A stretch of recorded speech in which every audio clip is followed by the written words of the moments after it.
Bismillahirrahmanirrahim. Assalamualaikum warahmatullahi wabarakatuh. A'udzu billahi minasyaitonir rajim. Bismillahirrahmanirrahim. Ala kulli niyatin shalihah wa ila niyati ta'allum wa tafaqquh fid din wa ila hadratin Nabi sallallahu alaihi wasallam wa sahibi hadzal kitab al-Fatihah. A'udzu billahi minasyaitonir rajim. Bismillahirrahmanirrahim. Alhamdulillahi rabbil alamin. Arrahmanir rahim. Maliki yaumiddin. Iyyaka na'budu wa iyyaka nasta'in. Ihdinas siratal mustaqim. Siratal ladzina an'amta 'alaihim ghairil maghdubi 'alaihim waladdallin. Amin ya rabbal alamin. Faslun wa yajuzu lil musafirin qasrus shalah. Halaman 17. Perihal tentang sholat qasar. Pasal yang bawah.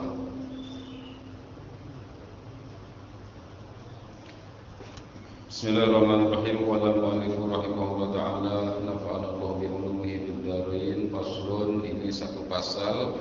Wa yajuzu lil musafiri, boleh bagi orang yang sedang musafir, qasrus sholatir rubaiyati, mengqasar salat yang 4 rakaat. Qasar itu artinya meringkas, menyingkat. Jadi yang 4 jadi 2, 4 rakaat jadi 2 rakaat.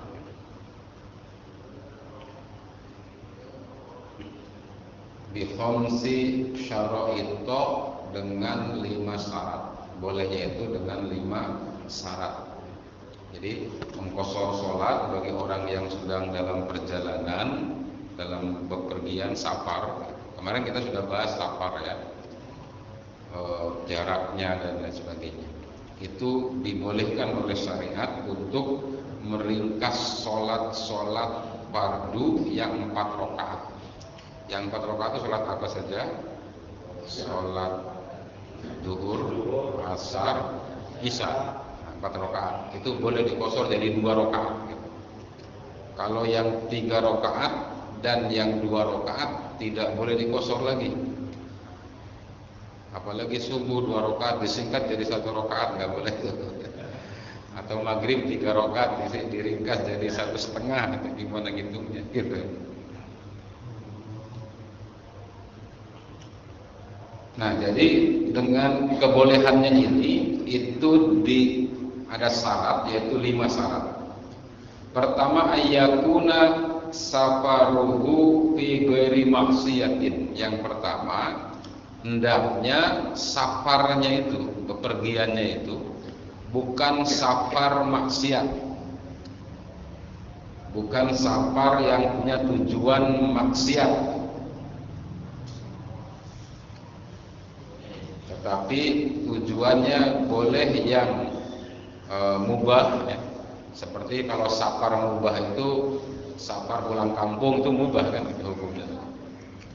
Mudik, nah itu mubah kan, boleh mengqasar salat. Atau safar sunnah, mau silaturahmi ya, kita mau silaturahmi ke saudara kita yang ada di Palembang atau di Surabaya, itu sunnah ya. Kenapa? Karena silaturahmi hukumnya sunnah. Maka perjalanan yang akan menuju ke silaturahmi itu juga sunnah. Apalagi safar yang wajib, nah itu lebih boleh lagi dikosor.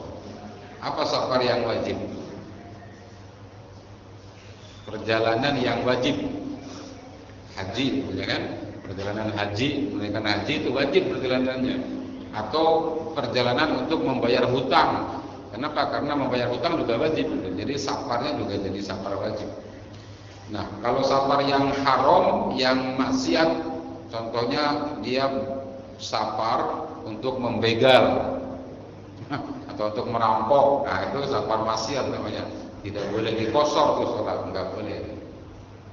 Jadi syarat yang pertama, kebolehan kosor sholat itu, meringkas sholat itu, pertama safarnya itu harus safar yang bukan maksiat. Wasani yang kedua, syaratnya itu antakuna masafatuhu sittata asyara barsakhon.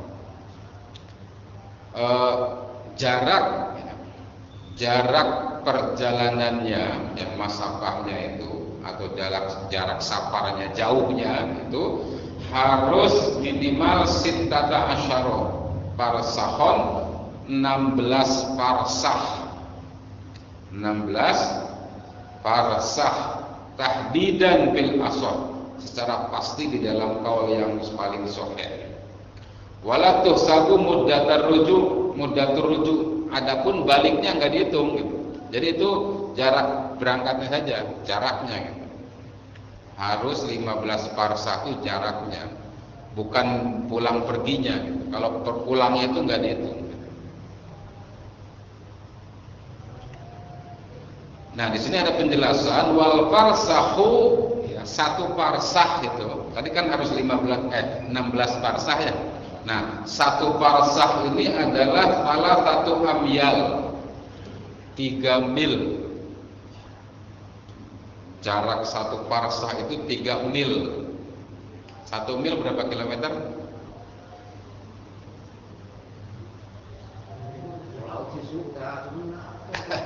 1,6 kilo. 1 mil itu 1,6 kilometer. Jadi kalau 3 mil itu 4,8, 5 kilo lah kita kan. 3 mil itu 5 kilo. 16 farsah kali 16 berapa tuh? Kurang lebih 81-an sampai 88. Yang kemarin oleh Ustaz Jidan diterangkan itu segitu tuh gitu kan. Sekitar segitu gitu.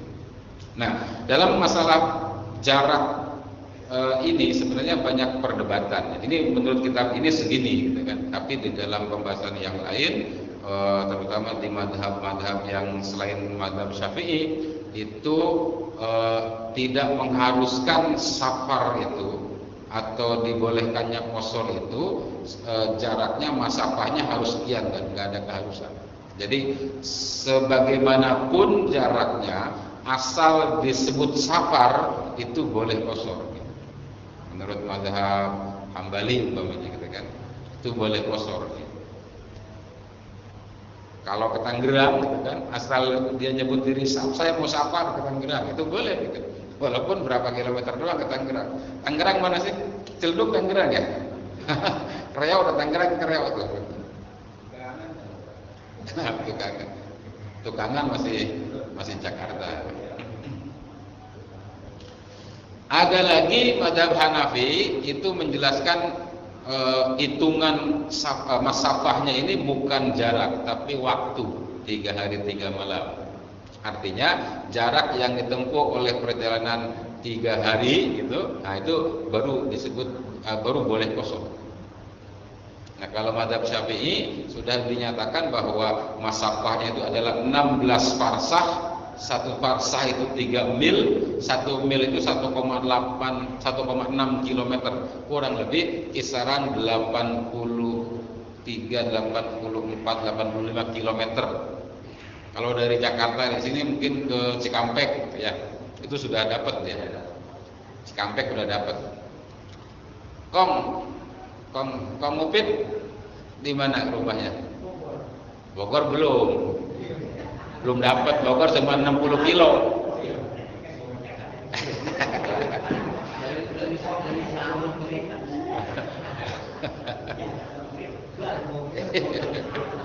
Jadi jangan dikosor Kong sholatnya ya, masih 60 kilo. Atau ke Serang ya, Serang itu 90 kiloan tuh ya, 90 kiloan Serang, Cikampek itu bisa gitu. Apalagi kalau ke kampung Cirebon, Tegal, Losari ya, Semarang itu udah boleh banget gitu ya, boleh banget dikosor. Baik, berikutnya yang ketiga, watal itu ya, syarat yang ketiga bolehnya qashar itu adalah ayakunal qashir, hendaknya orang yang mengqashar salat itu muaddiyan lis sholatir rubaiyah. Salatnya adalah salat adaan gitu. Maksudnya salat bukan salat qada gitu. Umpamanya dia berangkat safar, sebelum berangkat dia ada ketinggalan salat gitu. Nah, kemudian di qada di perjalanan, di qashar, enggak boleh. Jadi yang boleh dikosor itu adalah sholat adaan, muaddiyan, lis sholatir rubaiyah. Yang ketiga, warrabi'u, yang keempat syaratnya ya boleh kosor itu ayyan wiyal kosro. Hendaknya orang yang sedang safar itu hendaknya dia meniatkan kosor, diniatkan. Lis sholat ya ketika sholat ma'al ihrami biha, ketika takbiratul ihram. Jadi ditambah tuh niatnya tuh. Kemarin kita bahas niat itu ada 3 unsur kan, yaitu apa? Apa namanya? Usolinya gitu kan. Terus takyinnya, sholat apanya, kemudian fardiyahnya ya kan. Kalau jadi makmum tambah makmum. Nah, kalau kosor tambah niat kosor, jadi 5 tuh gitu kan. Sambung aja ya. Jadi gampang. Niat saya sholat apa namanya? Duhur ya. Duhur kan 4 rakaat tuh. Nah, kita mau kosor jadi 2 rakaat. Ini sholatnya di perjalanan gitu kan. Jangan di rumah sholatnya, kalau di rumah nggak bisa dia. Sebelum berangkat gitu, sholatnya kosor nggak bisa. Harus sedang dalam perjalanan. Jadi niat usolli fardhu dzuhri kosron, udah gitu aja. Gak usah disebut rakaat tairinya, nggak usah, kelamaan. Jadi usolli fardhu dzuhri kosron. Kalau makmum, makmuman. Kalau sendiri ya usolli fardhu dzuhri kosron.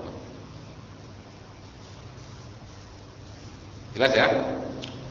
Yang keempat itu wal khamisu, yang kelima ya syaratnya itu alla yahtamma bimukimin.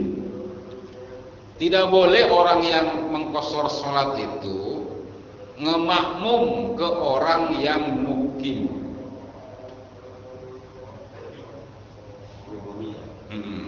Makmum kepada orang yang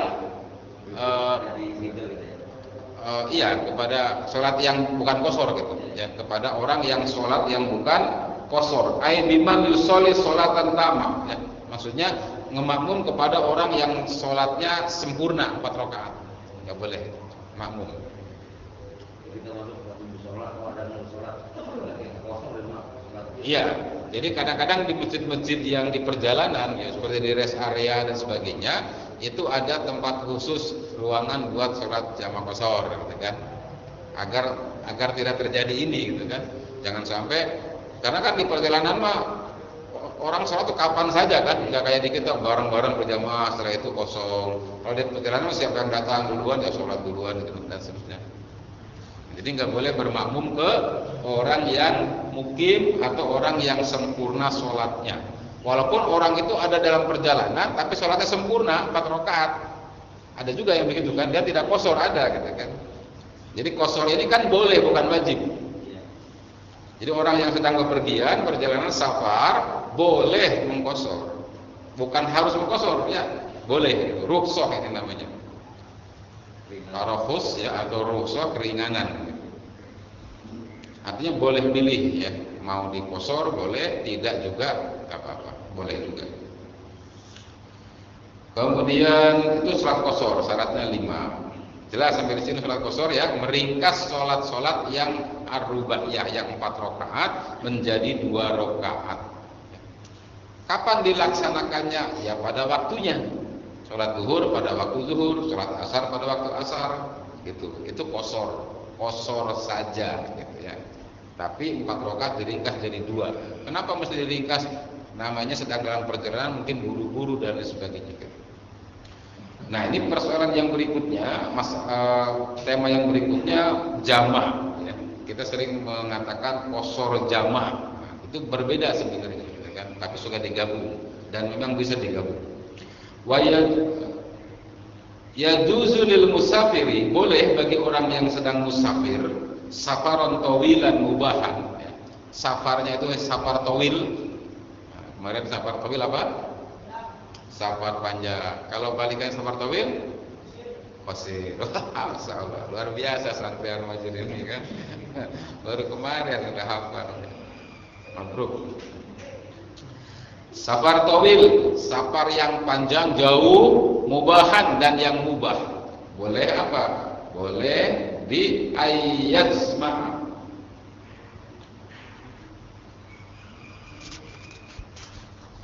Ayyazma'a baina dzuhri wal asri, gitu ya. Boleh orang yang sedang safar itu menggabungkan dua sholat antara zuhur dan asar fi wakti ayyihima, di waktu yang mana saja. Maksudnya boleh di waktu zuhur, boleh juga di waktu asar. Saat sekarepe derek, sekarang semuanya dia gitu. Artinya gini, sholat zuhur dan sholat asar digabung di pelaksanaannya di satu waktu, apakah di waktu zuhur atau di waktu asar. Nah, itu namanya jamak gitu. Kalau di waktu zuhur jamak takdim, jamak pada waktu yang awal gitu. Asarnya ditarik ke zuhur. Jadi perjalanan berangkat ya, kemudian pas jam 1 berhenti, ada masjid di pinggir jalan, berhenti sholat, digabung. Di situ sholat zuhur dulu, kemudian setelah itu langsung sholat asar. Nah nanti berjalan lagi, ketemu lagi maghrib, asar masih dipegang nggak apa-apa karena udah sholat kan. Itu namanya jamak takdim. Atau jamak takhir boleh ya.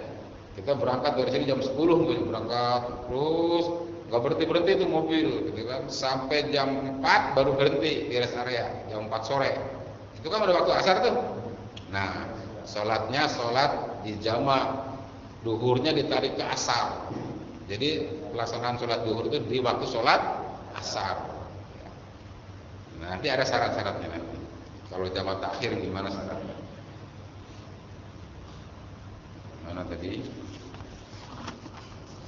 Jadi boleh orang yang sedang safar menggabungkan dua sholat zuhur dan asar fi waktin ayyihima, di waktu mana saja yang dia maui. Wa baina sholatail maghrib wal isya, dan antara sholat maghrib dan isya. Digabung maghrib dan isya. Jadi zuhur dan asar, maghrib dan isya. Tidak boleh asar dan maghrib, enggak ada. Jadi yang boleh digabung itu zuhur dan asar, maghrib dan isya. Nah, kalau asar dan maghrib enggak bisa. Ya. Takdiman wa takhiron, boleh dalam jamak takdim dengan jamak takdim atau dengan jamak takhir ya. Di waktin ayyihima, di waktu mana saja saat yang dia maui. Nah, itu namanya sholat jamak. Wa yajuzu lil hadir. Sebentar. Saya jelaskan dulu tentang jamak takdim atau jamak takhir. Tadi sudah dibahas tentang qosor. Qosor itu apa? Meringkas sholat yang 4 rakaat menjadi 2 rakaat. Boleh bagi orang yang sedang safar. Terus ada lagi kebolehan yang lain, yaitu menjamak sholat, menggabungkan 2 sholat dilaksanakan pada satu waktu, zuhur dan asar, maghrib dan isya. Zuhur dan asar boleh dilaksanakan di waktu zuhur, namanya jamak takdim. Boleh dilaksanakan pada waktu asar, namanya jamak takhir. Maghrib dan isya boleh dilaksanakan pada waktu maghrib, namanya jamak takdim. Boleh juga dilaksanakan pada waktu isya, namanya jamak takhir. Jadi kalau jamak takdim maghrib dan isya, sholat isyanya di waktu maghrib. Kalau takhir berarti maghribnya di waktu isya. Nah, syarat yang lainnya bagi orang yang jamak itu pertama perjalanan Nabi itu ya, hadisnya gitu. Nabi itu kalau dia melaksanakan safar, bepergian dan berangkatnya sebelum zuhur gitu ya, sebelum zuhur, maka dia menjamaknya jamak takhir. Jadi dia berangkat sebelum zuhur, jam 10 berangkat. Nah, udah zuhur lewat, nanti pas waktu asar berhenti sholat di situ. Sholatnya gabung jamak zuhur dan asar pakai jamak takhir. Tapi kalau berangkat safarnya sudah masuk waktu zuhur, dia sholat zuhur dulu dan asar ditarik jamak takdim. Gitu. Jadi ini kan kemudahan ya, kemudahan bagi orang-orang yang sedang safar.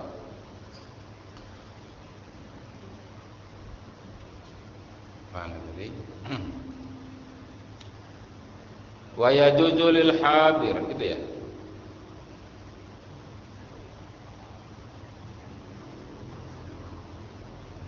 Wa yajuzu lil hadir, boleh bagi orang yang hadir. Maksudnya yang hadir itu yang mukim, tidak safar gitu ya. Yang hadir itu yang ada di tempat tinggal gitu ya. Boleh bagi orang yang tidak mukim fil mator, dalam kondisi hujan. Ayajma bainahuma, boleh menggabungkan dua sholat tadi ya, fi waktil ula minhuma, pada waktu yang awal saja. Artinya jamalnya jamak takdim saja kalau waktu hujan.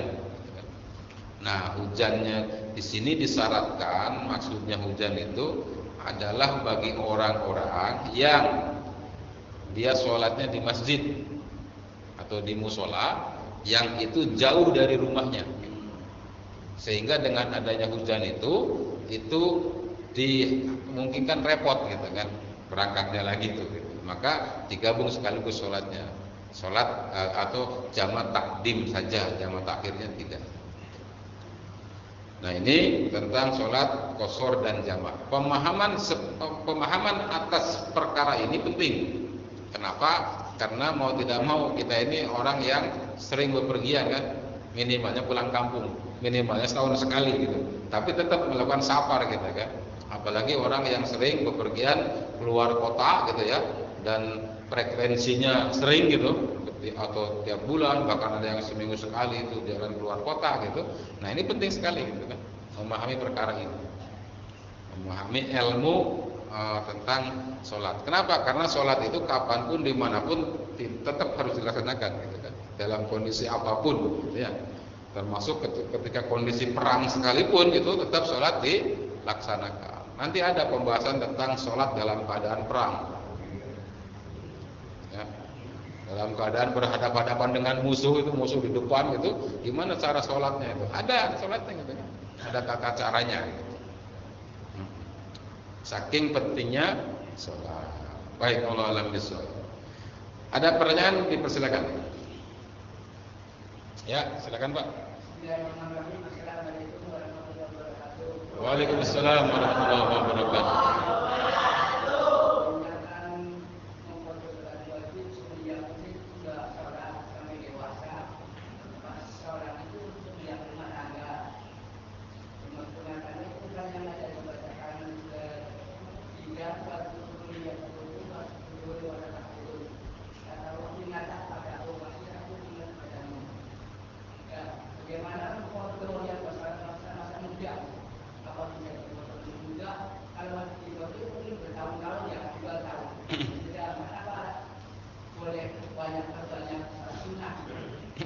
Ya, baik. Ini kodok sholat ya.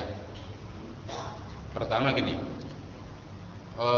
bagi yang mewajibkan sholat yang tertinggal itu dikodok, alasannya adalah bahwa sholat itu wajib ya, dan itu sudah ditentukan waktu-waktunya ya.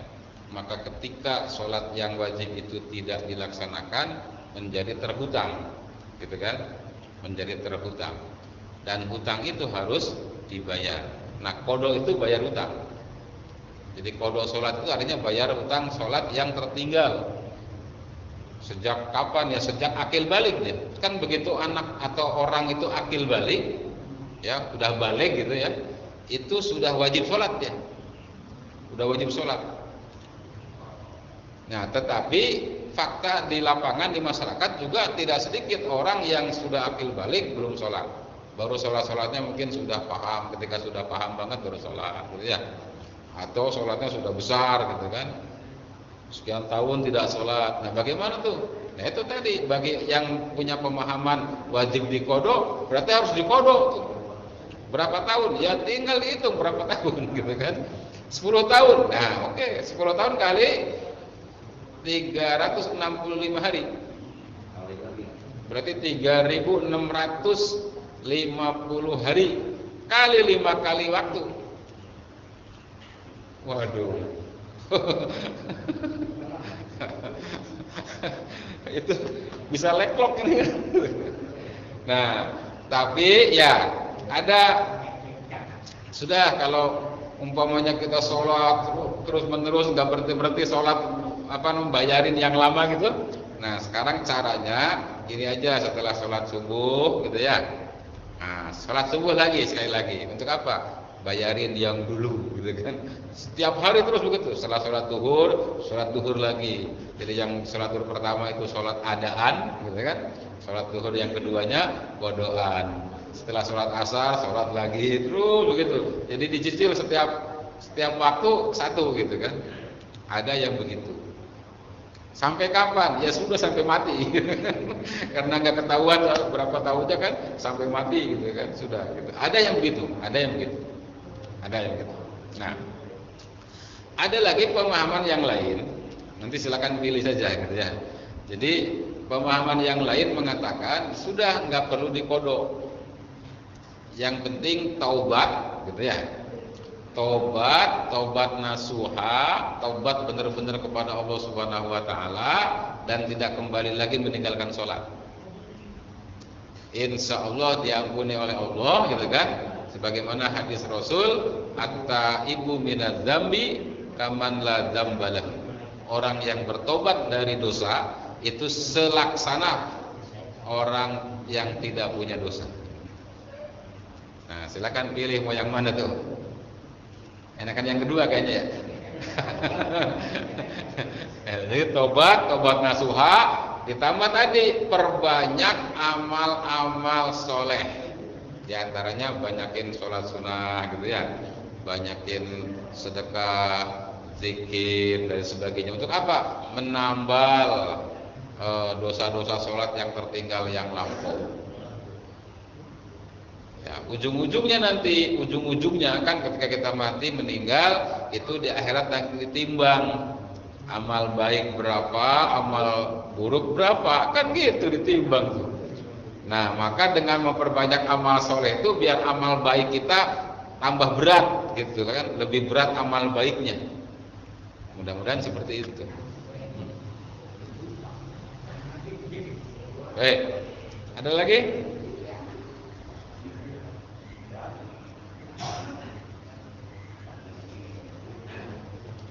Kong mau nanya apa, Kong?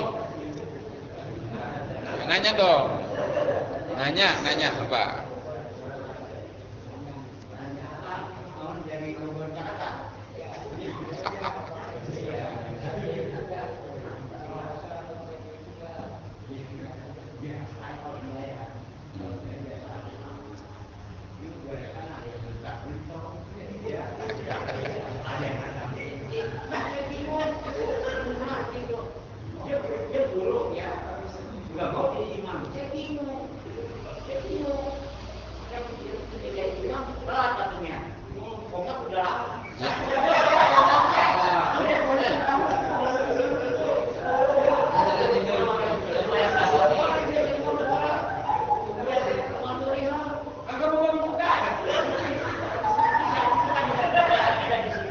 Iya. Di sini mah nggak ada, di sana ada Bogor ya. Baik Bapak dan saudara sekalian, alhamdulillahirobbilalamin ya, kita mendapatkan ilmu tentang qasar dan jamak. Sedikit tambahan ya, ini biar lebih Jadi di sini disebutkan ada beberapa syarat jamak takdim ya. Tadi di matanya tidak ada, ini di syaratnya ya. Halaman 18. Nah, yang baris ketiga itu, kedua itu terakhir, kedua ujung kiri. Wa syurutuz jam'i takdim salah satu. Syarat melaksanakan sholat jamak takdim. Jamak takdim itu dua sholat ditarik di awal sholat yang pertama gitu. Asar dan zuhur dilaksanakan pada waktu asar gitu. Itu jamak takdim ya. Syaratnya pertama al-awwal yang pertama ayyabda'a bidzuhri. Jadi harus dimulai sholatnya itu dengan sholat yang pertama, zuhur atau maghrib. Kalau zuhur dan asar berarti zuhur dulu, baru asar. Kalau maghrib dan isya berarti maghrib dulu baru Bisa. Nah ini nanti berbeda dengan sholat jamak takhir. Kalau jamak takhir itu bebas. Kalau sholat zuhur dan asar dilaksanakan di waktu asar, gitu, itu bebas mau melaksanakan asar dulu boleh, kemudian zuhur, atau zuhur dulu kemudian asar boleh. Tapi kalau jamak takdim harus sholat awal dulu, sholat yang awal dulu.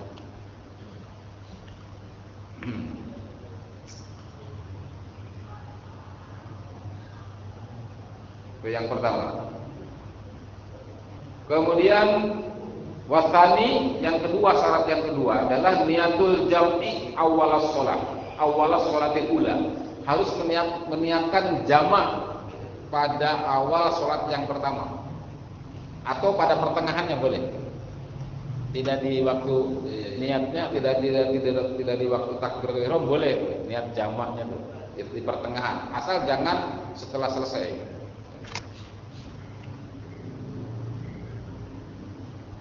Awal sholat al-ula bi an taktarina niatul jam'i bitahrimiha, dengan tetap dibarengkan, ya, meniatkan jamak takdimnya itu dengan takbiratul ihramnya. Fala yakfi taqdimuha ala taharrum, ya. Tidak cukup mendahulukannya dari takbiratul ihram, wala ta'khiruha, atau mengakhirkannya anis salam, dari salam minal ula.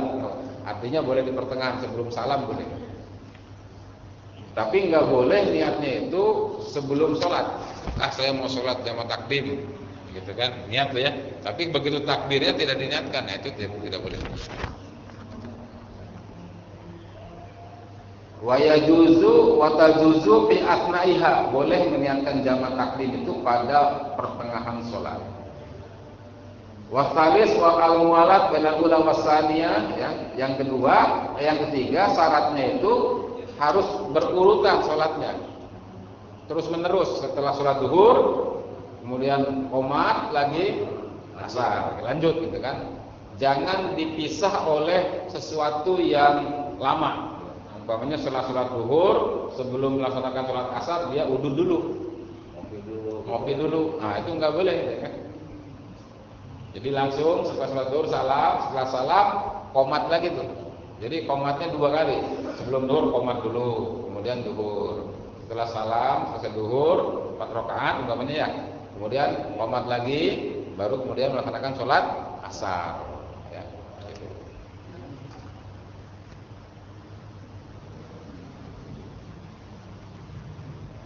Kemudian mana yang keempatnya?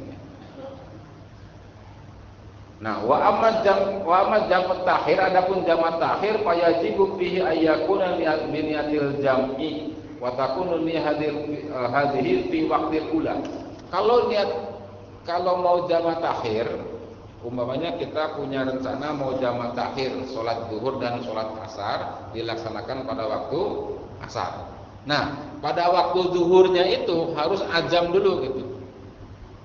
Ketika waktu zuhurnya itu, saya mau sholat jamak takhir aja nanti, gitu kan. Jangan bablas aja, gitu kan. Jangan bablas aja. Jadi diniatkan pada waktu kita sudah masuk waktu zuhur itu, wah, kita niat saya mau sholatnya nanti sholat jamak takhir, gitu aja. Jadi jangan bablas nol banget, gitu kan. Jadi ada niat, gitu. Nah itu untuk jamak takhir. Nah, berikutnya satu perkara lagi. Tadi ada qashar, ada jamak. Nah, sekarang digabung jamak dan qashar. Di jamak juga, di qashar juga, gitu. Bisa, kan? Orang yang sedang safar melaksanakan jamak sekaligus qashar. Tadi setelah di rest area, umpamanya jam 1 di rest area berhenti, ya. Nah, kita sholat zuhur 2 rakaat.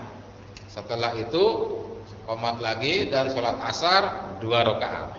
Itu namanya jamak dan qashar, gabung. Mau jamak saja boleh, mau qashar saja boleh, atau jamak sekaligus qashar boleh. Nah, kalau jamak dan qashar sholat maghrib dan isya gimana? Di jamak nih, isya ditarik ke maghrib, sekaligus juga mau diqashar. Nah, jadi teknisnya kita melaksanakan sholat maghrib dulu, berapa rakaat? 3 rakaat. Kemudian setelah itu bangun lagi melaksanakan sholat isya 2 rakaat. Itu namanya jamak qashar. Ya, cuma karena maghrib tidak bisa diqashar, ya sudah tetap 3 dia. Kalau isyanya bisa, maka isyanya boleh 2. Baik, Allah a'lam bishawab. Cukup ya? Alhamdulillahirrahmanirrahim. Bapak dan Saudara sekalian, semoga bermanfaat buat kita ya, kehidupan kita, karena kita tidak bisa lepas dari safar gitu ya kan, yang ketika safar pun sholat tetap harus dilaksanakan. Mudah-mudahan dengan tambahan ilmu ini kita bisa tetap melaksanakan sholat dengan sebaik-baiknya, kendati pun walaupun kita sedang berada dalam perjalanan apapun itu gitu kan ya. Allah a'lam bishawab. Terima kasih. Hadani Allah wa iyyakum ajmain. Assalamualaikum warahmatullahi wabarakatuh. Waalaikumsalam.